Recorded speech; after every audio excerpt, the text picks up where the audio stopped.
Give me like 5 seconds real quick. Yeah, that's cool. I'm about to just get my dog because he's going crazy right now. I don't want him to Yeah, think I heard him like growling that or you something. did? Okay, all Yeah. right. Yeah, he's a puppy, so he just doesn't understand like all right. Hi guys, what's up? This is another episode of the Producer Free Podcast. If you don't know who I am, my name is Esteban. I am the host. Today we have Donald, aka Reasonable. He's a producer who's landed placements with Lloyd Banks and Jay Stone. He's built strong client bases both online and in person and brings a unique edge by producing and engineering for artists. Brother, how are you today? Pretty good, man. Pretty good. Thanks for having me. Love to hear that. So, I mean, just start us off like in your journey, man. Like when did it start and how did it go from there?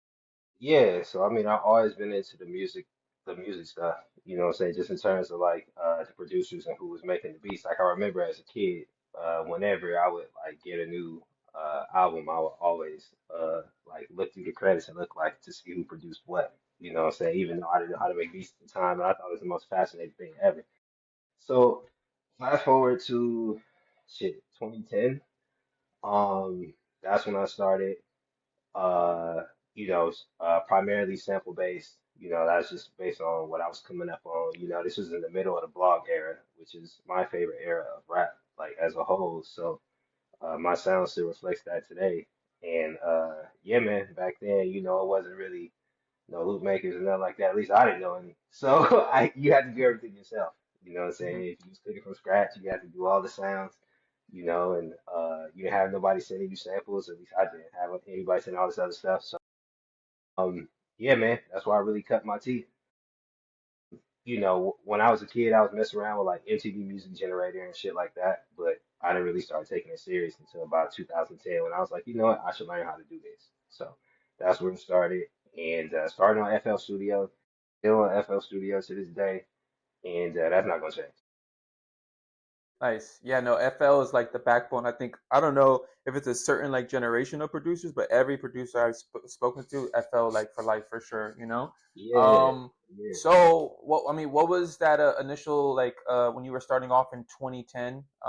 What did you do and like what kind of like were you in a certain niche or certain genre or like, what was that like for you? Yeah, so it's just primarily hip hop, man. That's what I grew up listening to. So that's the kind of stuff that I wanted to make.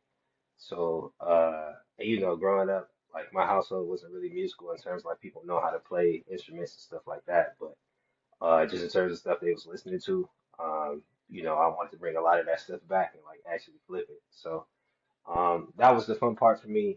And you know, I didn't learn about the actual like musical part of it until a little bit later when I started learning how to cook from scratch. And I'm glad that I did because it's still stuff that I use to this day.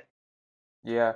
And like when it comes from like cooking from scratch, when exactly did you learn that? Was that still in like that little era in 2010 or like how far after was that for you?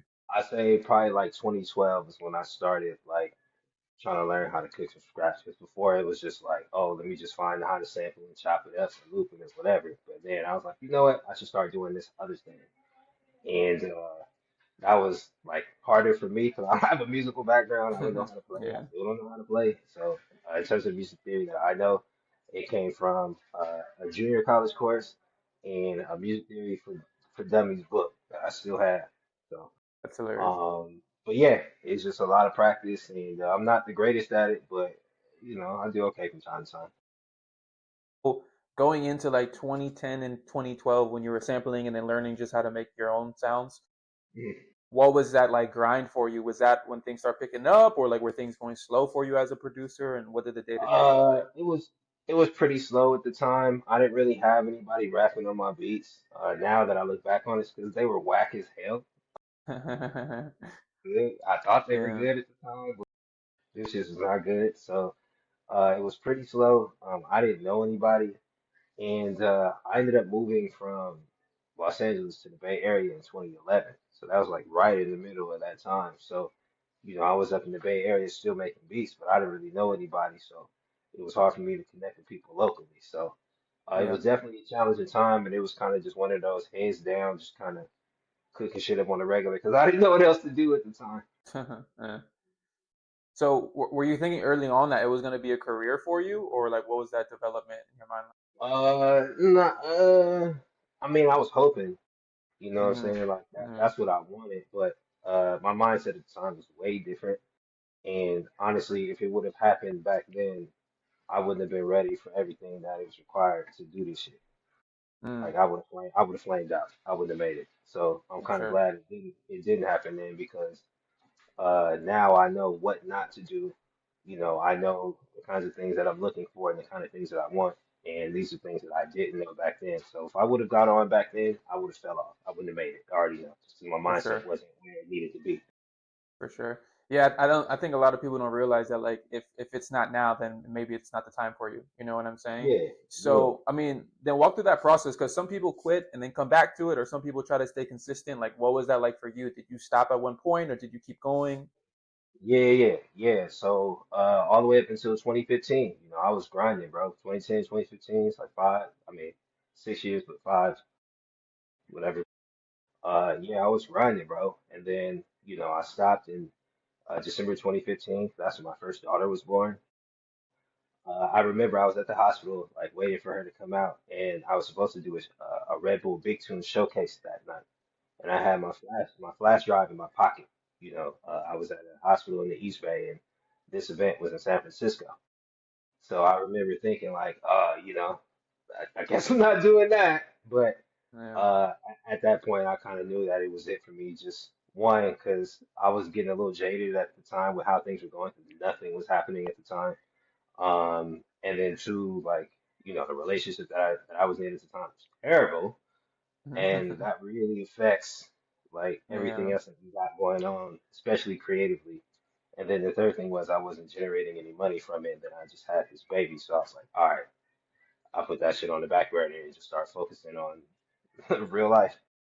No, I feel that. So when you like put it in the burner, just to clarify, like, did you like stop doing it completely? Yeah, so I stopped doing it completely. It was still in me, like I still had the ear, you know, I would still Yeah. break down songs and beats the same way, but I just wasn't physically making them. I couldn't do it. I Yeah. tried to open it, and then after a few minutes, I'd be like, how did I sit here and used to do this for Mm. hours? I For don't want sure. to do this at all, and just stop doing it. Cold turkey. Is it because you like lost the passion for it? Like, was that just like, what was that like? Yeah, yeah. I think I was just again, I was just jaded with how things were going on. So in my mind, I'm like, I'm not good enough to do this shit. So why do I keep trying to do it? Because I did Mm, this for X okay. amount of years and nothing happened. And Hmm. then again, I was in this terrible relationship and all this stuff was going on. And then I had this baby, so I was like, damn, I need to get money. I need to focus. This is just nothing's happening. I need to give this shit up. So Yeah. yeah, I think I mean that happens to everybody, not just in producing. I think it's just in life, especially when they have something that's like a passion, but they want to monetize yeah, it. It's like the hardest yeah, shit to do. It's like I mean yeah, that's like every entrepreneur is like you know what I'm saying, biggest like yeah, issue in anything that they do. So then yeah. walk us through the process when you quit completely, basically. Like what did you step into like professionally, and like what were you doing to like I guess you know provide for your family and stuff like that.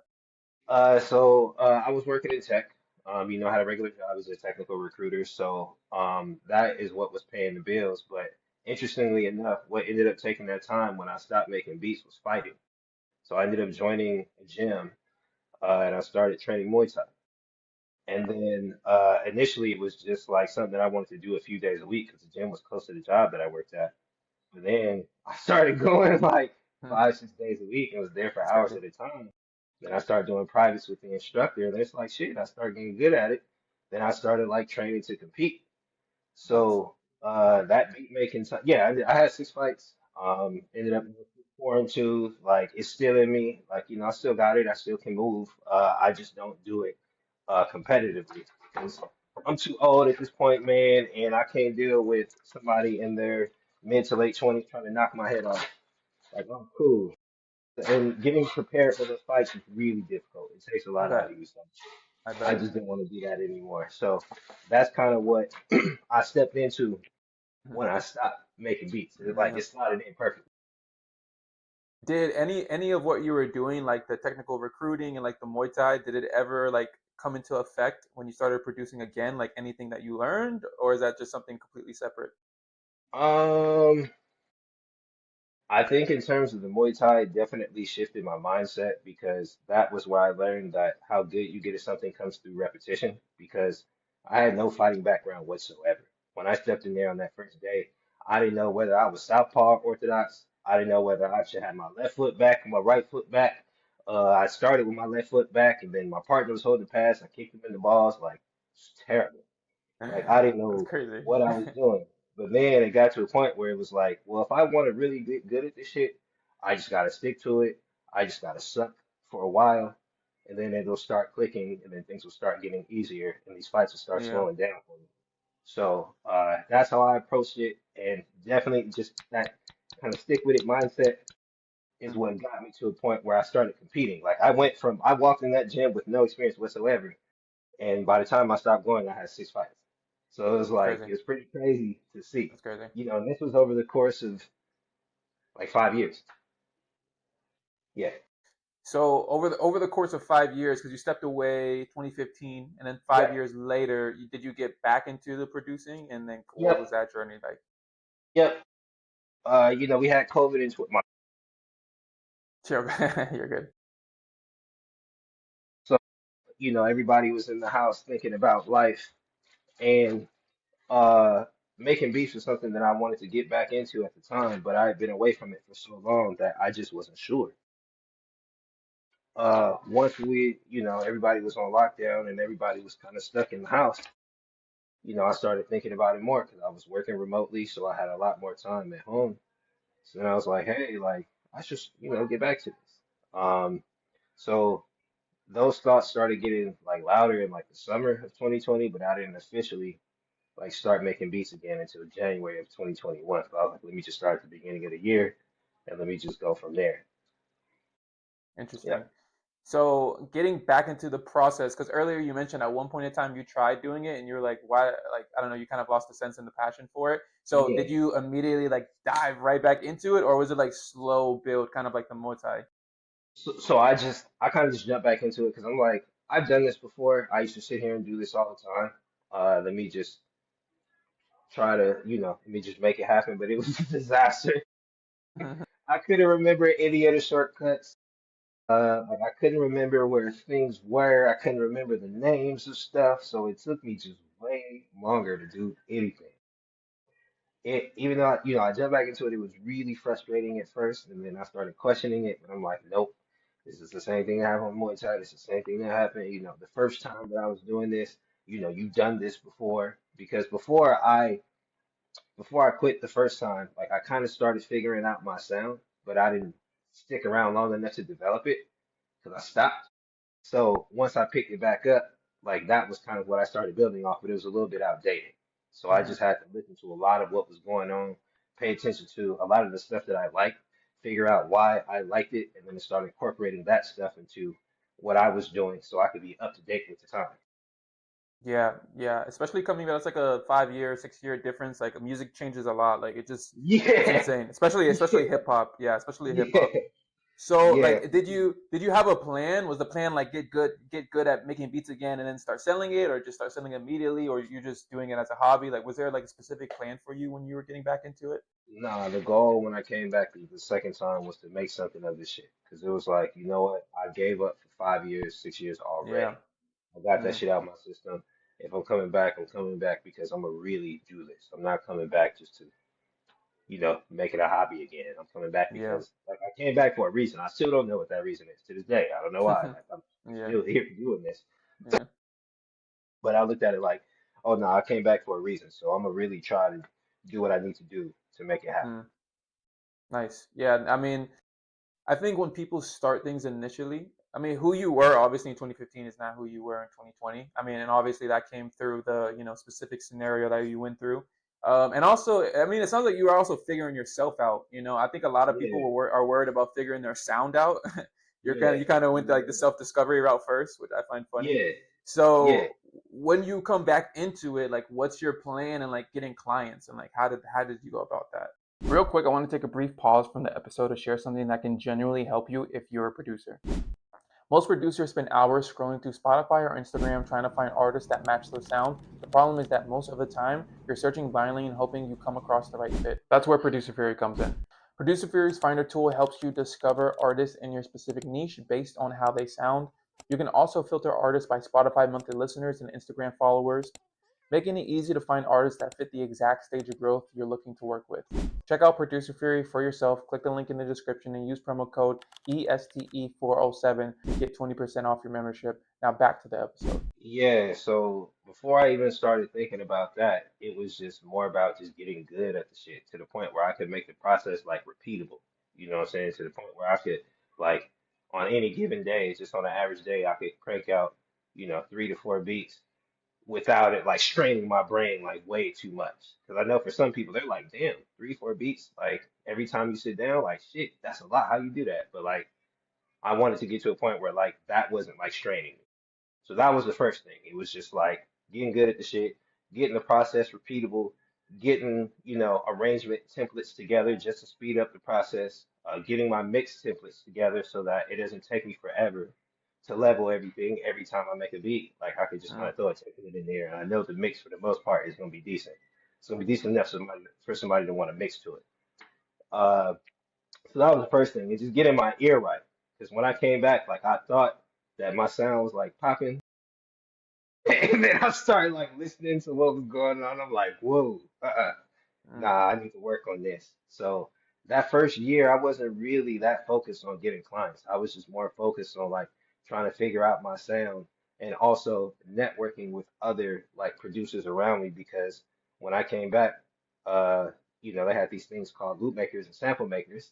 And I was like, oh, so it's dudes that like they like can actually make the music and then they mm, send it to you, then you like a sample. Oh shit.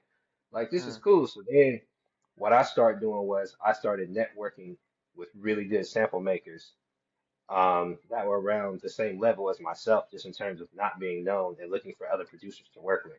And a lot of those guys I still work with to this day. So the first year, for the most part, was just about, primarily building my sound, but also just building like relationships. And a lot of those relationships that I focused on building that first year when I came back, I'm still interacting pretty regularly with a lot of those people, whether it's producers, artists, managers, A&Rs, like whatever, just because I kind of understood how things work from the last time that I did this. And I was older. Like yeah, I'm in my 40s, bro, so I don't approach this the same way as a lot of these, like a 17-year-old kid that don't have a job. For me, it's like different. Like I've already like lived my life. I'm just trying to do this because this is something that I know that I need, that I want to do. So it's like my yeah. approach is like a little bit different. I feel that. And I mean, how did you learn your approach? Like, I mean, is there anything you can share about your approach? Like, is it straight DMing, emailing, and like what does it look like when you your first message, to open that Yeah, conversation? yeah. So it depends, right? Like if I'm trying to network with a sample maker, what I'll do is I won't even contact them at all. Like maybe I'll just find some of the samples that they make online, right? And then I'll sample one and I'll flip it into a hot ass beat. And then I'll send them that beat like, hey bro, I came across one of your samples.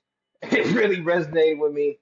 This is what I did to it. Yeah. And then I asked like, hey, do you have like a weekly list or something? Because a Mm, lot of these yeah. guys they have a list where they make samples and they send it out to the list every week or every month, so many samples. So I started doing that. And again, a lot of these producers that I connected with and got on their list, I'm still on their list today. They're still sending me samples to this day. It's like my email is almost like it's too much in there.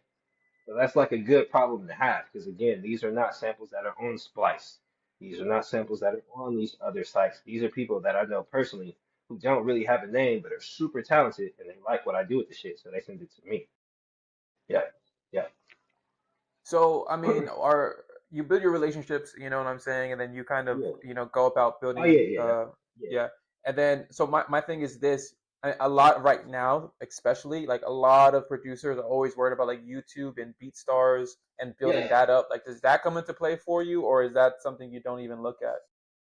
My bad. I'm going up the stairs here.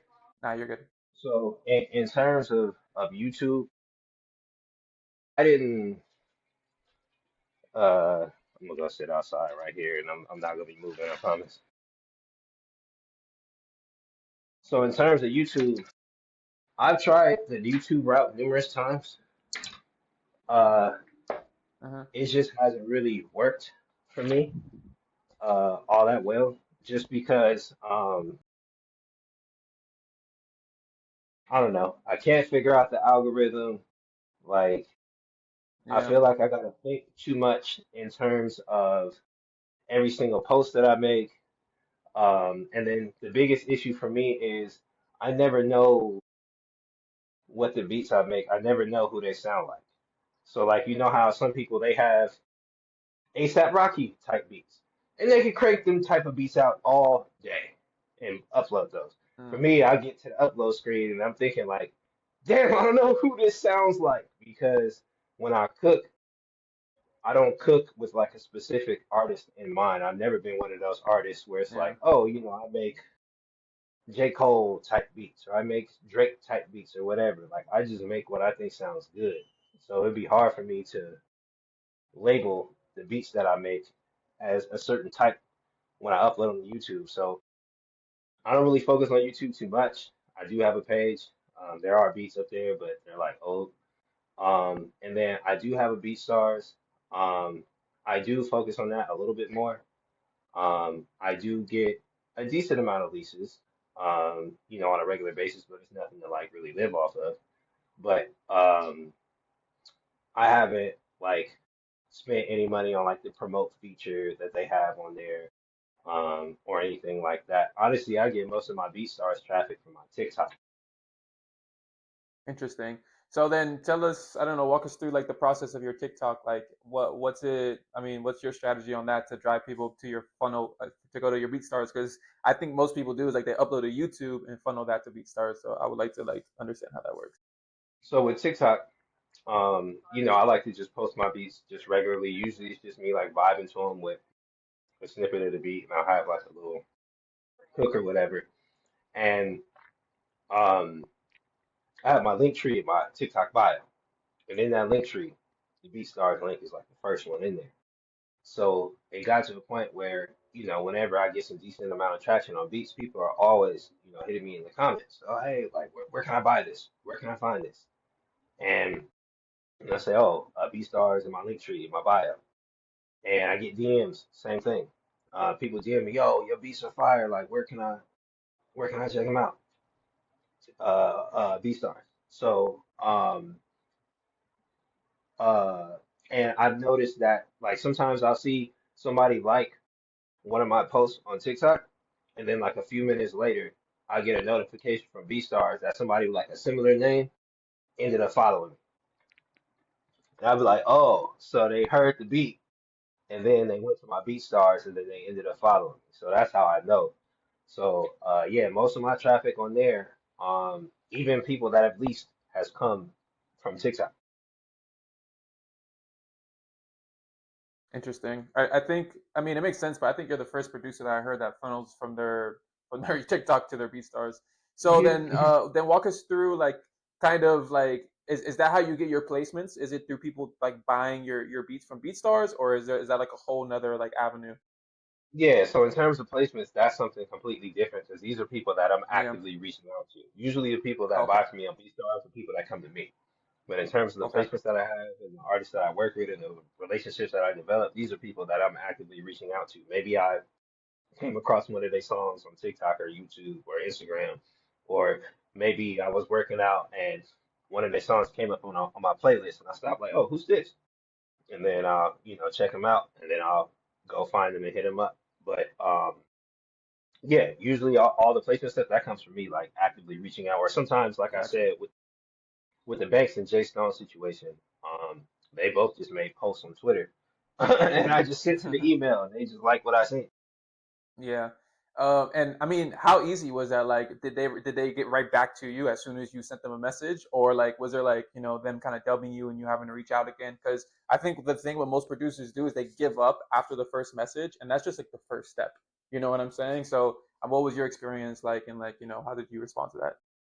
Sure. So with Banks, the first one, I sent him a pack. He didn't reply, and then I think it was a week or two later, I sent another pack, and then later that night, like a few hours later, I got a DM request from Lloyd Banks on IG.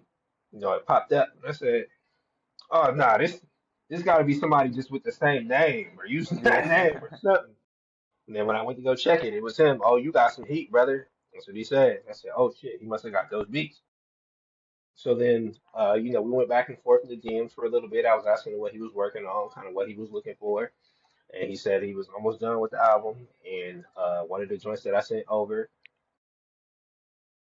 might potentially be for that, but ended up not being on his album. But they did ended up releasing it because it was him and Tony Yayo on there at the same time. Nice. And then I had another record that he asked for the stems for, but that one didn't end up being released. Who knows if we'll ever hear it? I know it was mixed. I know he rapped to it, but I never heard the song. Um, so it'll probably never see the light of day with that. Yeah. But yeah, and then with Jay Stone, I sent some beats over, and then shit, I think it was like a couple days later, I got a forward from his engineer, and it was a track that he had recorded to one of the beats, and he was asking me to extend the beat so he could add a second verse. So I extended the beat, but he never added a second verse, and then it ended up coming out a couple years later on a DJ Drama, uh, Jay Stone like collaboration like mixtape. Yeah. Okay, so that comes out a couple years later. Like, how do you or how are you aware like it came out? Do you just run into it, or do they reach out to you? Like, how does that process? Nah, so with Banks, I had been in touch with Yayo. I had been texting with him, and he told me that they had it because initially how they debuted the song was they did it on Funk Flex on Hot 97, like live, which was pretty cool. So he told me which day that they was gonna That's debut the crazy. song or whatever. And then when they and we don't have Hot 97 here in the Bay, I had to listen to it on the internet. So when the song came on, I was like, oh shit, this is my song, brother. Like this is crazy.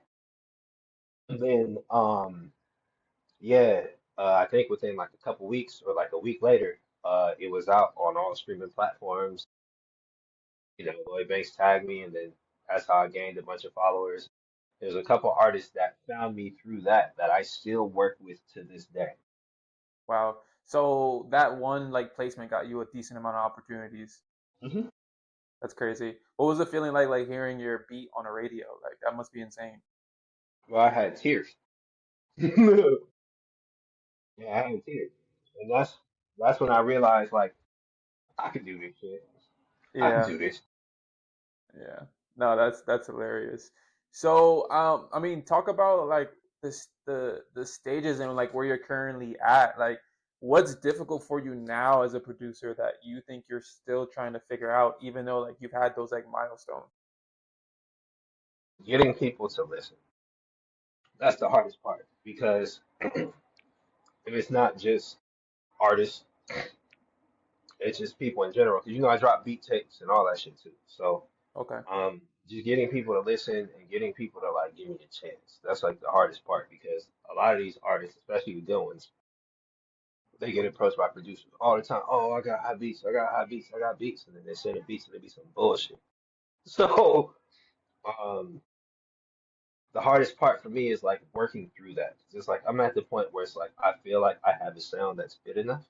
I know it's good enough. I have big artists rap on my stuff and release it. Um, so it's just about you know building my brand name up enough to the point where people will actually want to work with me, even though they might not know exactly like what I like, not what I do in terms of like producer or whatever, but just like in terms of how I sound. They Yeah. just know that I got some fire just based on maybe what they heard from somebody else or whatever. So that's the hardest part for me is like getting people to like just listen and like just give me a chance because there's so many people doing this Yeah. that it can be really hard to cut through. And then when you have AI and all this other shit, it just makes it even harder. So yeah, that's the hardest part for me, man. Just getting people to listen and just getting people to like just give me a chance. So I feel like I really have this stuff, and like when people hear it, they're like, "Oh, like yeah, this shit is fire." They're like, "I know." That's why I'm trying to get you to listen. Yeah. Just trying to get that to happen more. I feel that. And like I mean that begs the question, like especially with AI, like do you see it like helping producers, like for example, like Suno? I've seen commercials for Suno and it looks cool, but I don't know if it's as good as the commercial. I've never used it myself. So like do you see yourself like going into that, or do you see yourself kind of like separating yourself? I will never use to know. Um, I'm not into it. Uh, Mm, I just I feel like if there's something that I don't know how to do, I'm either just not gonna know how to do it or I'm gonna learn.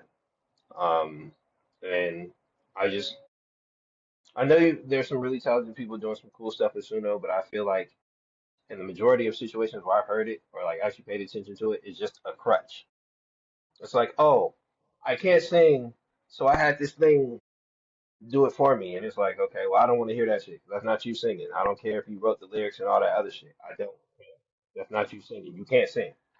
So either learn how to sing or just pay somebody else to do it for you. I don't want to hear mm, this thing that was trained on all this other copyrighted music illegally or whatever, mhm.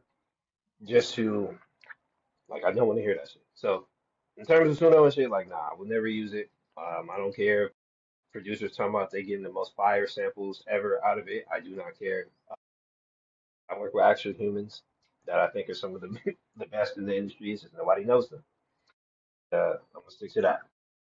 So I want to say this because now I want to play devil's advocate. So you mentioned like the singing part in particular. Like, don't you think that's what autotune was when it came out? Like, people were probably saying the same exact thing. Or you could tell me if you think it's different. Go ahead.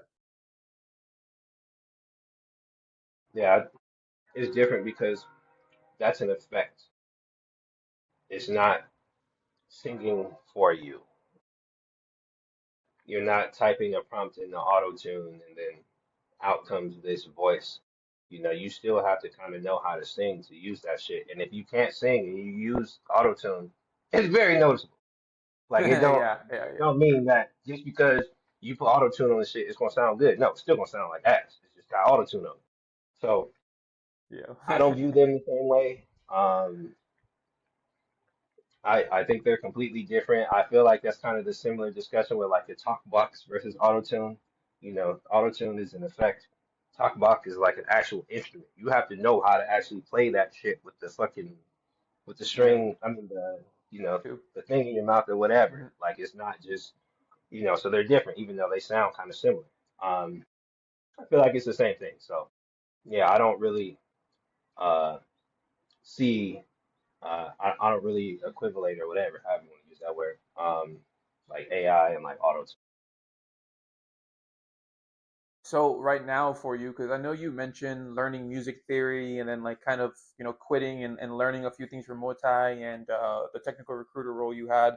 Is there any other skill sets that you've learned to I guess like sell yourself more as a producer? Because when I used to mentor producers, so when I talk to them, I used to always tell them like if you really want people to buy from you, you're gonna have to bundle because there's so many beats online. Like beats don't matter. There's no value in that anymore. You're gonna have to learn how to mix and master, do cover art, edit videos. So like is there any additional skills you learned to, I guess, better, how can I say, build relationships, make people Yeah, come out yeah, to you? song Yeah. mixing for sure. Okay. That has been the key for me. Learn how to mix vocals, learn how to mix and master songs. That has kind of changed the game for me because what happens is whenever I work with a new artist for the first time, and then we get a song together, and I say, oh, send me the stems, I'm gonna mix it. Then when I send them the song back and they hear how it sounds, they just want to work with me more. Because they're like, oh shit, not only does this dude have fire beats, but now I know that whatever we record, he's gonna make it sound good. And I don't have to worry about, oh, now I recorded the song. Now let me find somebody to mix and master the damn song, or an extra 200 or $400 or whatever. So definitely song mixing for sure. That's something that I lean on pretty heavily. That's how in 2025 and 2026, that's how I've been building the majority of my relationships. And I feel like that's what's gonna like get me in the door to like the next level of my career in terms of like really starting to work with like more known people. Mm. How, walk me through the process of you like learning mixing, beats and vocals, because I know you mentioned in order for you to learn music theory, you had a book. So like, what's the process of learning how to mix and master, and what's the difference to you, if there is? It probably isn't, but the difference between mixing and mastering beats and then mixing and mastering vocals. Mhm. So, um, YouTube University, man. Yeah. I'm a student of whatever I do. Um, I mean, shit, man. I taught myself how to speak Japanese to an intermediate level at 40 years old, bro. So, um, like, I'm just a student of whatever I want to do. Like, it's not a lot of things that I'm really interested in, but if it's something that I'm interested in, I get really into it. So, for me, it was just a lot of YouTube, a lot of Twitch streams with engineers. So a lot of these engineers, they do like Twitch streams, they Mm, do like TikTok streams. It was a lot of just reading like a bunch of I don't want to say books, 'cause who reads books in 2026? Like I know people read books, I'm bullshit. Like PDFs, basically. yeah. Like mixing PDFs and stuff like that. So it was like I was in school, bro. And then, I was working with an artist at the time that I met in early 2024, and it was perfect because I was making all the beats and then he was rapping. And what made me ultimately start wanting to learn how to mix and master was it was two things that happened. One, it was one artist that found me from the Lloyd Banks placement, right? We did a song together. And he hit me back and he said, "Yo, I recorded the song. I'm gonna send it to you. Can you mix it?" And I said, "I don't really know how to mix." And he said, "Oh, don't worry about it. I got it." And, it wasn't really a big deal, but in my head, I'm like, "Damn, I'm Yeah. like feeling inadequate." So that was the first thing. And then the second thing was this artist that I work with pretty regularly. Shout out my boy Larod. Um, we had a song that we were about to drop. We had Sir Michael Rocks from the Cool Kids as a feature on there. So we wanted it to sound good before we put it up. And we went through three engineers trying to get that song mixed the right way. Three engineers, bro. And we paid for all of them. This wasn't like homie, like free, like no. These were like actual engineers. We paid for this shit. And it wasn't until the third guy that we got it right. So after that, I said, "Oh, no. I gotta learn how to do this, bro. This is Hmm. crazy. This is crazy." Because the first two mixes that we got back for that song, I could have did better than that. So when I heard that, I said, "Oh, no. These people are getting paid for this, and this is the shit. This hell no. I gotta learn how to do this." So those two Yeah. situations is what made me learn how to start mixing and mastering, like really taking it serious, and I'm glad that I did. Mm.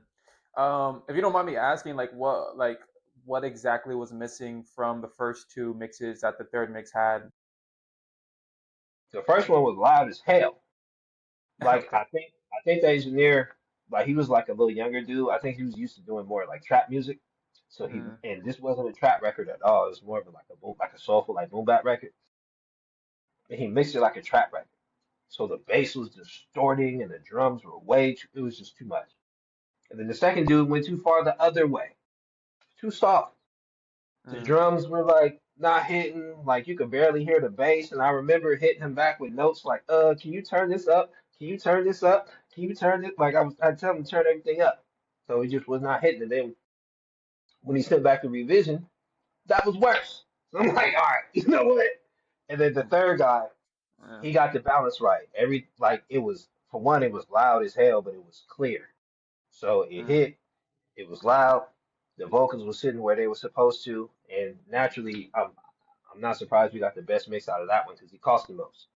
So, mm, um, yeah, he had everything right. And then interestingly enough, a year later, after I gotten better at mixing, I ended up remixing that song, and we took that version down that he mixed and put up the one I mixed because we liked it better. that's crazy. That's Yep. crazy. So all in all, it took you about a year to like learn how to like mix and master, or do you Like think you're still learning? Oh, you're always I'm, learning, but do you I'm, think it's I'm perfected? definitely still learning, but I'm a lot Mm, more confident now. uh, Like now, when yeah, people send me stems, I'm like, "Oh, I got it." But before, when they would send me stems, I'm like, "Let me see what I can do." It was yeah. like it was a different response. Interesting. So, what I want to like understand, because I think right now for producers, every producer wants to quit their job and produce full time. Like that's every producer's dream, and that's so rare. Even for successful producers who get placements, it's still rare, right? So, in your experience, like talk about kind of like where you're at. Like, do you personally see like the stability in it? Is that still something you're figuring out? And like, what's that process like? So, sorry, I'm trying to get this shit down. You're good. In terms of like making money like from it, nothing's sustainable as of yet, although that's the goal. But based on how things are going, I think producers are going to have to get a lot more creative with how they monetize things, and that monetization has to come from multiple different places. It can't just be off Yeah. placements unless if you Dr. Luke or Max Martin or something like that, then yeah, you can live off those because those are like $1 million placements. But for the rest of us, nah. So, um, the way that I plan to do it is like, so one, it starts with the music. That's what I'm best at. That's what I'm good at. That's where I got the most traction. Um, so it starts with that, just building a brand. So how I do that is, I drop beat tapes pretty regularly. I'm posting on all social media pretty regularly. I'm doing beat showcases in person, doing beat battles in person. If I can catch like any open mics or anything where artists are performing in person, I always love to go to those. Um, Uh, oh, I'm constantly sending music to like Twitch streams and TikTok streams. Sometimes you have these big artists and they have streams and you're listening for like newer artists and stuff like that. So always like doing that. Sometimes I pay to skip the line. 'Cause I understand you got to pay to kind of get where you want to go. So, and I think that's a big misconception with a lot of upcoming artists and producers. They're always like, "Oh, I don't want to pay for shit. I don't want to spend money." It's like, no, you're gonna have to.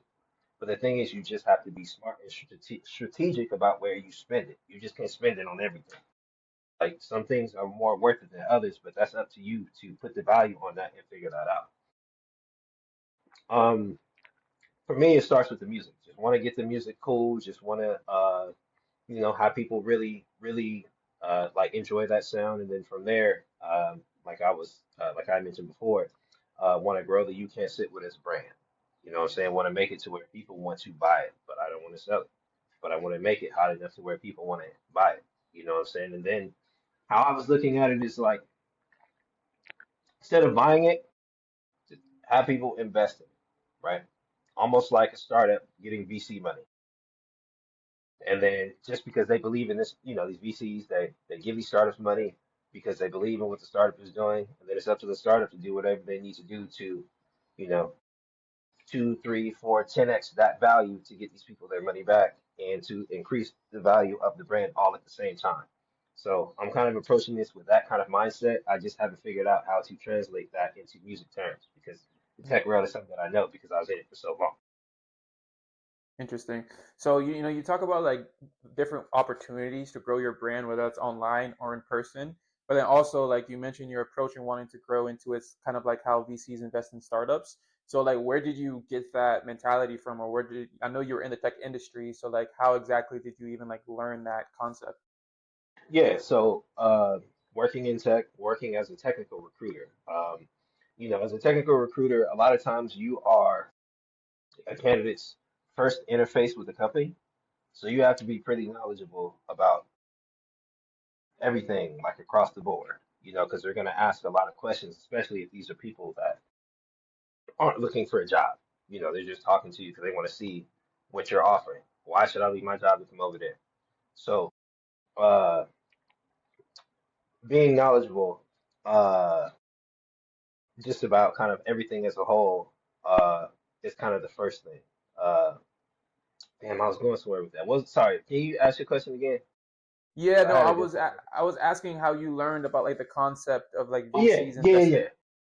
Yeah, there you go. So yeah, just working in tech, bro. I've been in tech. I worked in tech for so long. And again, as a technical recruiter, you have to kind of know about the company as a whole because not only are you a lot of people's first interaction with a company, but you also one of the last as well. Like if they go through the process, you're also making the offer to this person, and you're trying to talk them through the offer and getting them to uh, join your company. So. Uh, naturally working at various different startups, you kind of learn how the I don't know what you're saying. Oh, it's right here.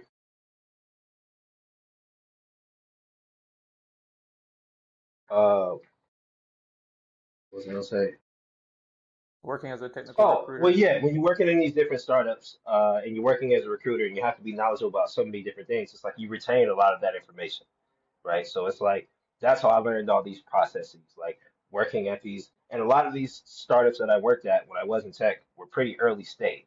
So it's like I had to wear multiple different hats. It wasn't like I was just only recruiting candidates. Like I was not only was I recruiting the candidates, but I was like building the process that we had to use to interview these candidates. You know, I Mm. was sitting in meetings with VPs of engineering and directors of engineering and engineering managers, like building these processes from scratch. So it's like when you've done that so many times, you kind of understand how to build infrastructure to make things run smoother.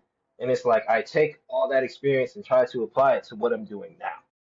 And that's how it makes me think about, you can't sit with us and how I want to run it like almost like a tech startup, where it's like I just make the brand so damn hot just based on, what I'm doing music wise, the artists that I'm working with, to the point where people want to buy it, but I'm not selling it. And it's just like, hey, well, you can invest in it. And then I use that money that people invest with it to build the brand, whether it's marketing or I don't know, if I'm signing artists, that's how I like pay them in advance. I don't know. They're like a bunch of different ways or things that I was thinking about, but I'm not quite sure how to make the two cross over. But it's something that I think about pretty regularly.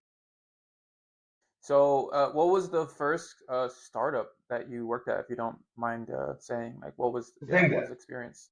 Zynga. So, social gaming company. This was in 2011. This was when they were hot. So they had like Farmville, Cityville, Poker. Um, yeah, they had all those games on Facebook and shit. So, and that's when everybody really liked it. They really enjoyed that shit. It's not like that now, but it was on a contract. So, and what's crazy about that role is this will tell you the kind of person that I am. I took that contract role at Zynga, and which was in the Bay Area. I moved up here from LA to work at this company, and I had no friends, no family up here. And my first time in the Bay Area was for the interviews for the company. And then once they offered me the job, I said, fuck it, I'm gonna go. So I ended up moving up here. Didn't know anybody for a contract role. This wasn't a full-time role. They could have fired me on the first day, Facts. which would have sucked, Mhm. but it didn't work out that way. Um, but yeah, I just jumped in with both feet, and I've been here since. Nice. I don't the games that you named, everyone's familiar with, especially like if you were on Facebook at that time. But was there any like any other like startups that like are notable that people like might know, like you know what I'm saying, for sure, that Yeah. you might have Oh worked yeah, with? yeah, yeah. So Dropbox, that was the Okay, second okay, company I worked yeah. at. I was there for almost 4 years. I joined Dropbox as employee number 79. When I left, they were like 1,500 plus, Holy and now crap. they're Yeah, massive. yeah, And then I also worked at Stripe, which is like the biggest payment processor on the internet. yeah. I was there for a year plus, doing my thing over there. And then I also worked, the last company that I worked at was a company called Checker, which is they do like background checks for everybody. Yeah. I don't know what the market share is, but I think it's somewhere in the 80s in terms of percentage.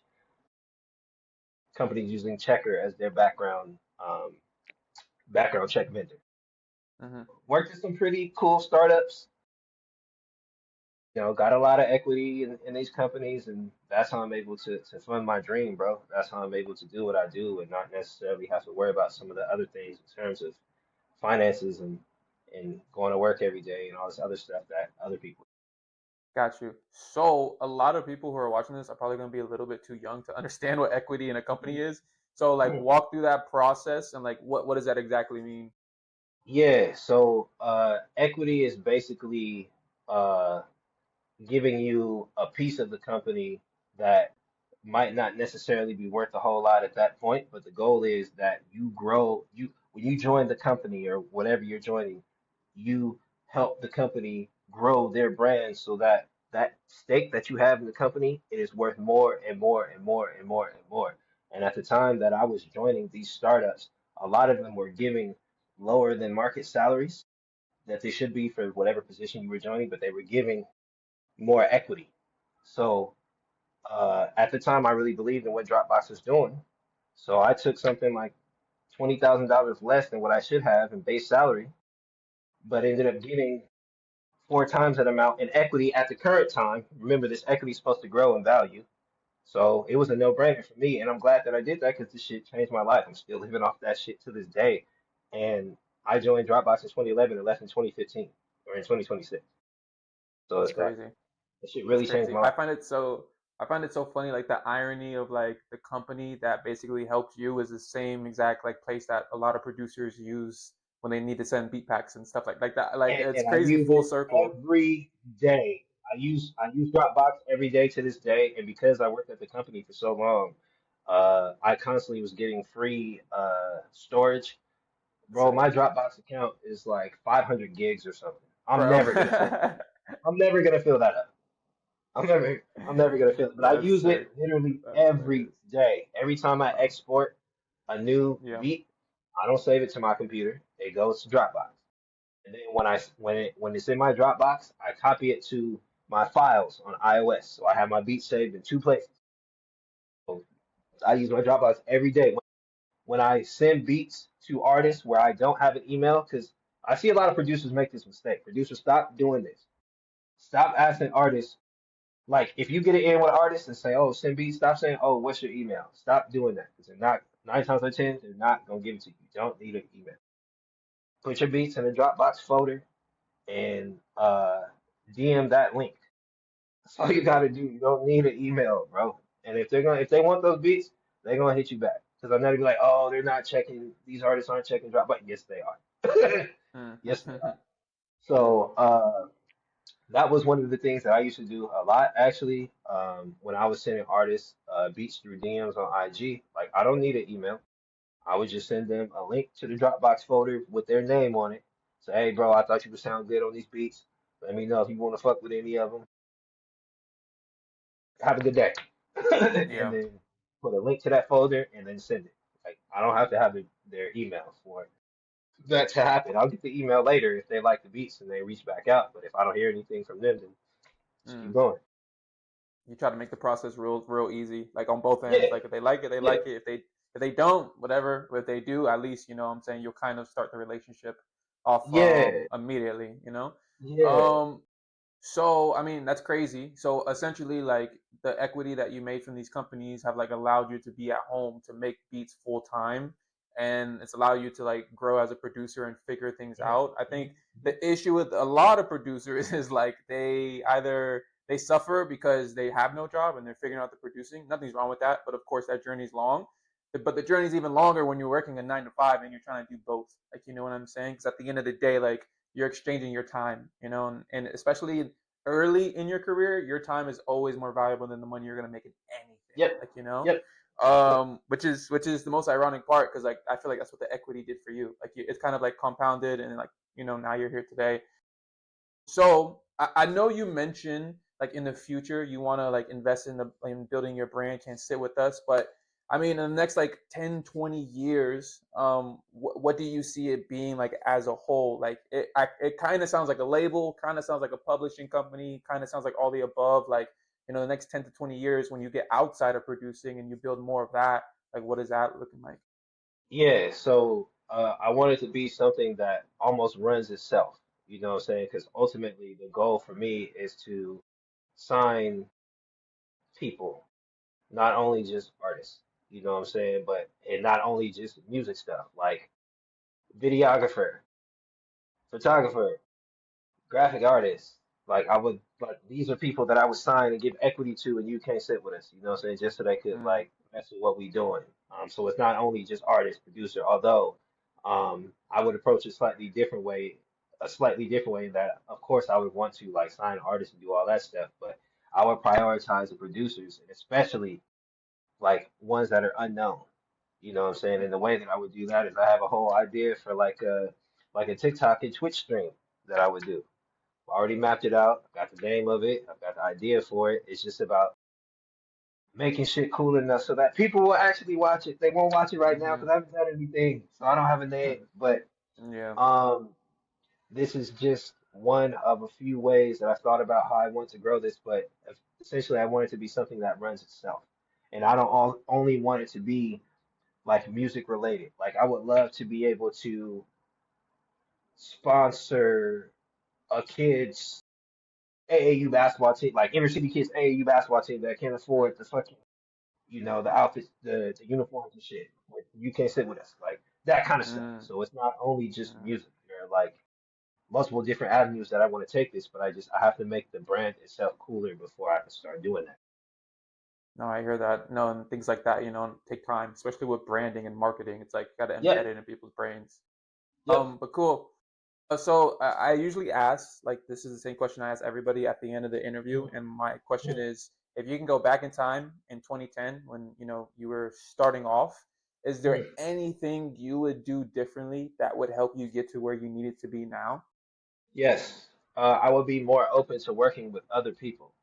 My biggest issue back then was that I had this mindset where I was like, I don't need to work. I can do everything myself. I can do everything. I don't need to work with nobody for nothing. That was my issue. That was my problem, and that's why I didn't do shit. Because I thought that I didn't need nobody. I thought I didn't need no help from nobody. I thought I could do everything myself. I quickly, not quickly, it took me a long time to figure out that that's not the case. So when I came back the second time, again, remember you heard me talking about it earlier, like building relationships with sample makers and building relationships with other producers and other people. And now I've almost got this system where I've got people sending me samples. Like Mm, every day. I mm, check my email and there's two or three new emails in there. And it's like, damn, it's almost too much, but it's a good problem to have because all these guys are really talented and there's so many different vibes. And it's not always just samples, sometimes it's just starters. Some of these guys don't even make beats. They just play instruments. They know how to play the yeah, piano, they know how to play the guitar. So they'll put together little musical pieces and send me those. They don't even be structured for a song. It's on me to chop that shit up and add all the other instruments and figure it out. So um, that was my biggest problem. I thought I could do everything myself. I thought I didn't need no help from nobody, and that's why I failed. I hear that, bro, and I love the perspective. So I just want to thank you, bro, for like kind of hopping on, walking through your journey. The cool thing about this for me personally is like everybody's journey is different. You know what I'm saying? It's Yeah, insane. yeah, Yours is 100% different. yeah, Where can they find you? Any social platforms, any ads? yeah. So it's at so underscore reasonable everywhere. So reasonable. So on TikTok, on IG, Twitter, Threads, uh, YouTube is reasonable on the beat. But yeah, all social media accounts is so underscore reasonable. It's the same across the board, and yeah, I'm pretty active. Thank you, bro. Thank you for hopping on. I appreciate you. Yeah, thanks for having me, man. I really appreciate it. You had me think about a lot of shit, even shit that I forgot today. So, yeah, really appreciate doing that. Good to hear, bro. Peace. Yeah, yeah. That's it for today's episode of Producer Talk. If you got value from the conversation, be sure to subscribe and follow the podcast for more interviews with producers who are building real careers in the music industry. Thanks for listening, and I'll catch you in the next episode.